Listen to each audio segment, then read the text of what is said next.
தேவனுக்கு முன்பாக ஆசாரியனாக நில்லுங்கள் என்ற தலைப்பிலே ஆண்டவருடைய வார்த்தையை உங்கள் மத்தியில் நான் பகிர்ந்து கொள்கிறேன். நானும் ஆசாரிய ஊழியத்தை செய்கிறோம். ஆசாரியனுக்கு இன்னும் கொடுக்கப்பட்ட கிருபையே வேற தனித்துவம். அது பெரிய மகிமை, அது பெரிய காரியம். ஆனால் ஆசாரிய ஊழியத்தை செய்கிற நாம் என்ன செய்கிறோம்? ஒரு சிலர் சோர்ந்து போகிறோம் இல்லையா?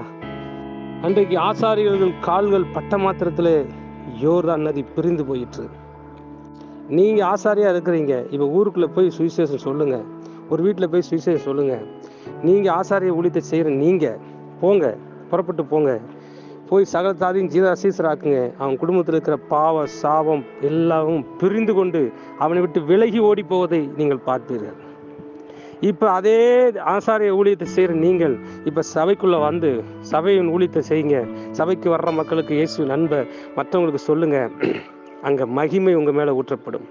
நின்று ஊழியம் செய்யக்கூடாதபடிக்கு சாலமோன் கட்டின ஆலயத்தில் தேவ மகிமை நிலையிடப்பட்டது என்று ஊற்றப்பட்டது என்று சொன்னால், இன்றைக்கு நீங்கள் தேவனுடைய ராஜ்யத்திலே அவருடைய சபை வருகிற தேவ மக்களுக்கு மத்தியில் நீங்கள் ஊழியம் செய்யும்போது, ஆசாரிய ஊழியத்தில் நின்று செய்யும் பொழுது அதே மகிமை இன்றைக்கு இறங்கும்.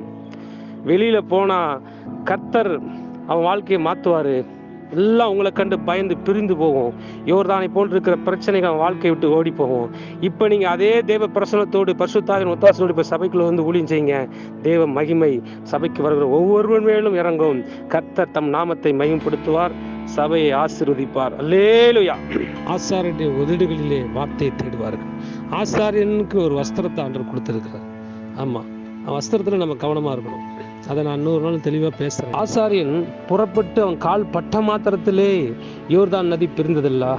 நீங்கள் ஒரு வீட்டில் போய் ஜெபம் பண்ணி காலை வைங்க, அதே வல்லமை அவன் வாழ்க்கையில் இருக்கிற எல்லா பிசாசின் கிரிகளும் அவனை விட்டு ஓடி போகிறதை நீங்கள் பார்ப்பீர்கள்.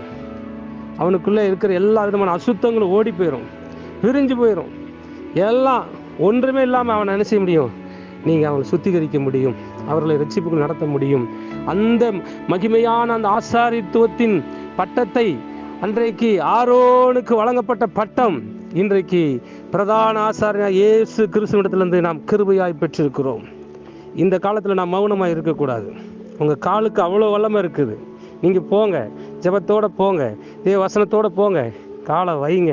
அவன் வாழ்க்கையில் இருக்கிற பாவ சாபம் அவனை விட்டு பிரிந்து அவன் ஆசீர்வதிக்கப்பட்ட சந்ததியாய் மாறுவான். அல்லேலூயா. அது மாத்திரமல்ல, இப்போ சபைக்குள்ளே வாங்க, இன்றைக்கு தேவ பிரசனத்தில் வாங்க, நல்லா ஜெபம் பண்ணிட்டு, நல்லா துதிச்சுட்டு, ஆராதனை பண்ணிட்டு, ஒருத்தனுக்காவது ஊழியம் செய்யணும்.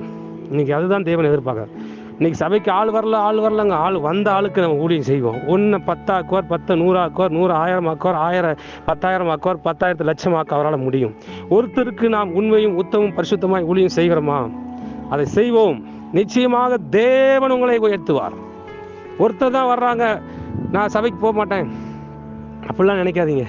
அந்த 1 தான் 30ஆகவும் 60ஆகவும் 100ஆகவும் மாறும் என்பதை தேவன் அறிந்து வைத்திருக்கிறார். ஆனால் நம்முடைய கண்களுக்கு அதுக்கு மறைக்கப்பட்டிருக்கிறது. ஆனால் நீங்கள் ஒன்று செய்ய வேண்டும்.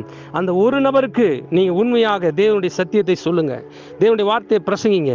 அவன் வாழ்க்கையில் இருக்கிற பாவ சாபம் எல்லாம் பிரிந்து அவன் சமாதானத்தினாலும் சந்தோஷத்தினாலும் ரட்சிப்பினாலும் அவன் அலங்கரிக்கப்படுவான். நிச்சயமாக தேவ ராஜ்யம் கட்டப்படும். உங்களை கொண்டு தேவன் வல்லமையாய் பயன்படுத்த விரும்புகிறார். கடைசி காலத்தின் எழுப்புதலில் பங்கு உங்களுக்கும் உண்டு. ஆமென். ஆசாரியனுடைய கால் பட்ட மாத்திரத்தில் பிரிந்து போனது போல உங்களுடைய கால்கள் எங்கெல்லாம் படுகிறதோ தேவ பிரசனத்தோடு போங்க, அங்கெல்லாம் ஒரு தேவ மகிமை விளங்கும். எங்கள் ஆலயத்துக்குள்ளே வாங்க, அங்கே கர்த்தர் மகிமையாக என்ன செய்வார்? ஜனத்தோடு பேசுவார், அவங்க ஜனத்தோடு எடை பண்ணுவார். மகிமை உங்கள் மேலே இறங்குங்க. நீங்கள் சாதாரண அல்லது படிக்கலை, அழகில்லை, அந்தஸ்து இல்லை, நோ அதெல்லாம் ஆண்டவர் எதிர்பார்க்கலைங்க. நீங்கள் அர்ப்பணிப்பு, உங்கள் தியாகம், உங்களுடைய ஜெபம், உங்களுடைய ஊழியம், இதைத்தான் ஆண்டவர் பார்க்குறாரு. பணமே இல்லைன்னாலும் ஊழியம் செய்யணுங்க. பணம் இல்லைங்க, அதனால் நான் ஊழியத்துக்கு போயிடல, நடந்து போங்க, உங்களுடைய பிரயாசத்தை கர்த்தர் பார்ப்பா. பணம் இல்லை, இது இல்லை, எனக்கு இது இருக்குது, எதுவும் சாக்கு போக்கே இங்கே ஆண்டவர் எதிர்பார்க்குறது. சாக்கு போக்கு சொன்னவங்க தான் அந்த செஞ்சார்.